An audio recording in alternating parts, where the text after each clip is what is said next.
Het is de Leeuw naar Bakens. Bakens erom op. De Leeuw komt er dan toch nog een tweede doelpunt. De Leeuw, nee, hij zit de bal van los. En dan is het Dien. Het is Dien. Cambuur is kampioen. Cambuur is kampioen. Ongelooflijk. Ze draven alle het veld op. De spelers en die jong Elsen hier draaft het veld op. Ja.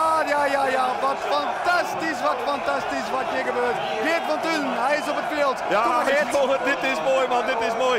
We hebben douche terug de technische staf van Cambuur die nou bij elkaar binnen. Het is werkelijk fantastisch. Ik zag Adnan Tigrouini op een knibbels lezen. Hij sluit een gebedje op. En ik was achter mijn cameraman hoor. Want die volgt Henk de Jong. En we maaien helemaal net op het veld. Maar we doen het gewoon. Dat kan niet zo schelen. Want Cambuur is kampioen en Cambuur is kampioen. En daar is de supporter op het veld. Oh, en de pedalier spelers hier. Blauw achter de cameraman. We hebben het veld al rost. Het draait. Wat is dit mooi. Bij de eigen hangt daar. Jongen, nou de stemmen voor die tribune hier.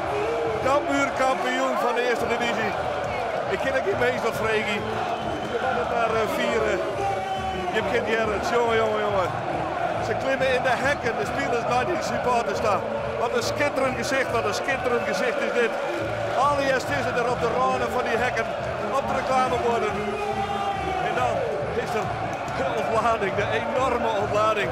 Bij supporters, bij spelers, bij technische staf, bij Waarnet. Onvoorstelbaar. Boskamp Blommen die lezen hier. Hoe is het in Ljouwt, Helco?